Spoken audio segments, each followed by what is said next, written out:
Le béni de mon Père, bonjour. Grande est donc ma joie de vous avoir en ce matin où nous commençons une nouvelle méditation. Le béni de mon Père, vous savez, la semaine passée, dimanche dernier, nous avons fêté avec faste notre Seigneur, Christ, roi de l'univers. Et nous avons tous affirmé que Jésus-Christ était le fondement de notre vie. Cette fête, vous le savez, marquait la fin d'une année liturgique. Et hier, dimanche particulièrement, nous avons commencé une autre nouvelle année liturgique par le temps de l'Avent. Vous avez constaté dans vos églises, pour ceux qui sont allés ou bien ceux qui vont aller à l'église ces derniers jours, vont constater que la coloration a changé, tout est mauve désormais. Je le disais déjà et je l'annonçais dans la méditation de samedi dernier. Et depuis quelques jours, nous voyons aussi que les rues sont décorées, les balcons et les façades des maisons sont illuminés, les commerces prennent un air de Noël. Malgré ces événements pénibles et tragiques connus ci et là à travers le monde, on se dit que la vie doit continuer. Mais, les bénis de mon Père, à ce jour, ce n'est pas encore Noël. Il nous faudra attendre 4 semaines, c'est-à-dire le temps de l'Avent, qui est le temps précisément, le temps de l'attente. Le temps où celui qui vient vers nous, nous donne pour nous préparer afin qu'il arrive dans de bonnes conditions. Les bénis de mon Père, le temps de l'Avent que nous avons commencé, comme l'ensemble du calendrier liturgique que l'Église nous propose, aide chacun de nous à revivre les grands événements de la vie de l'enseignement et de l'enseignement de Jésus-Christ, en particulier de sa naissance à Noël, que nous allons célébrer dans quelques jours, à sa résurrection le jour de Pâques, en passant bien sûr par sa mort le vendredi saint. L'Église relie et revit donc tous ces grands événements de l'histoire du salut dans le temps présent, dans l'aujourd'hui de ceux et de sa liturgie. C'est ce que nous pouvons lire dans les textes de l'Église. Tout homme porte donc en lui un désir qui le dépasse. Quelque chose est inscrit en chacun de nous. Ce qui est inscrit en chacun de nous nous attire vers l'avant. Et dans cette attirance, nous sommes des marcheurs, nous sommes des pèlerins. Et même si nous ignorons vers qui ou vers quoi nous allons, nous sommes en cheminement. Et le temps de l'Avent que nous avons commencé hier est donc là pour nous redire le sens de cette marche, pour nous ramener au cœur de ce mystère de l'attente et nous enseigner ce que Dieu se plaît à nous révéler. Le temps de l'Avent est aussi ce temps de dépouillement et de conversion où l'Église tout entière est invitée à devenir l'Israël de Dieu. Oui, les bénis de mon Père, le temps de l'Avent est ce temps de grâce où tout proclame qu'une lumière nouvelle et un amour nouveau peuvent épargner nos vies. Et c'est pour cela que j'imagine que chacun de nous, nous sommes allés à l'église hier, prier avec nos frères et sœurs. Et les textes que l'église nous a donné de méditer entrent en étroite ligne avec ce temps de l'Avent. Donc le temps de l'Avent, le temps de l'attente, c'est aussi cela, de rester éveillé, de demeurer dans la prière pour nous préparer à rencontrer notre Seigneur qui vient à notre rencontre, qui vient dans un face-à-face, qui vient nous retrouver. Les bénis de mon Père, j'ai l'habitude de dire que lorsque nous attendons une autorité, une personnalité, quelqu'un de bien, chacun de nous nous apprêtons, de l'intérieur et de l'extérieur.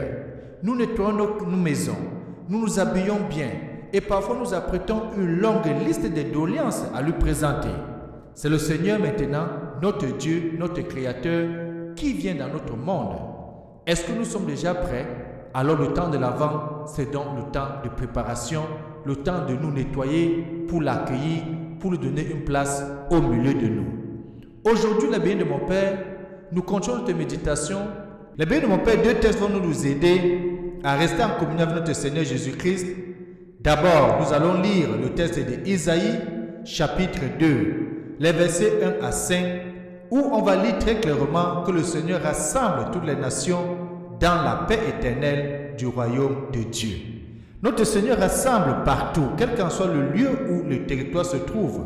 Le Seigneur est là pour nous rassembler dans son amour. Et ensuite, nous allons écouter l'évangile de Jésus-Christ selon saint Matthieu, tiré au chapitre 8, les versets 5 à 11.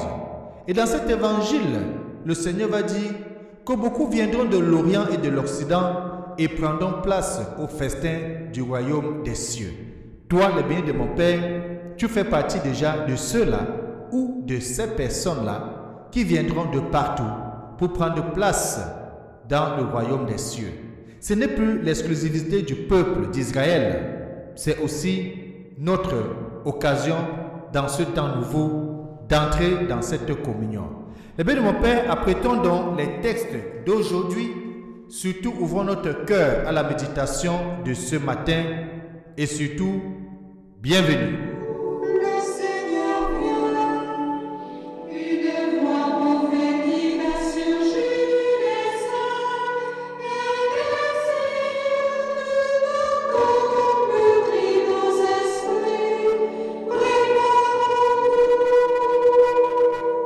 Debout, le Seigneur vient. Tournons-nous vers lui et prions. Tu as voulu, Seigneur, que la prédication de Saint François Xavier appelle à toi de nombreux peuples d'Orient. Accorde à tous les baptisés le même zèle pour la foi et fais que ton Église se réjouisse d'avoir partout dans le monde de nouveaux enfants. Nous t'avons prié par Jésus-Christ, ton Fils bien-aimé, lui qui vit et règne avec toi dans l'unité du Saint-Esprit, Dieu maintenant et pour des siècles et des siècles. Amen. Je vous invite dans le bien de mon Père que chacun ouvre sa Bible au texte de lecture et de lire le prophète Isaïe au chapitre 2, les versets 1 à 5. Bonne lecture.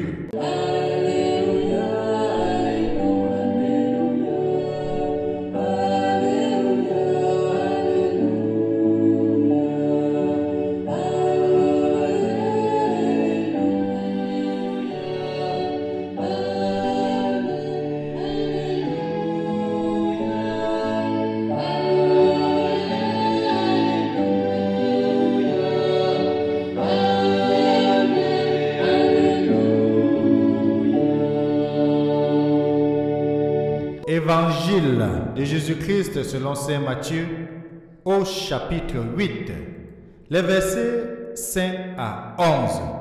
En ce temps-là, comme Jésus était entré à Capharnaüm, un centurion s'approcha de lui et le supplia. « Seigneur, mon serviteur est couché à la maison, paralysé et il souffre terriblement. » Jésus lui dit « Je vais aller moi-même le guérir. » Le centurion reprit « Seigneur, je ne suis pas digne que tu entres sous mon toit, mais dis seulement une parole et mon serviteur sera guéri.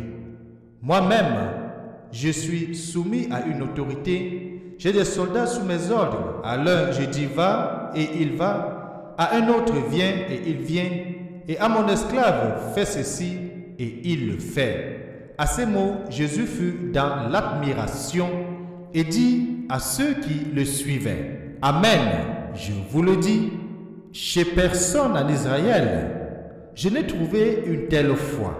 Aussi, je vous le dis, beaucoup viendront de l'Orient et de l'Occident et prendront place avec Abraham, Isaac et Jacob au festin du royaume des cieux. » Acclamons la parole de Dieu. Louange à toi, Seigneur Jésus-Christ.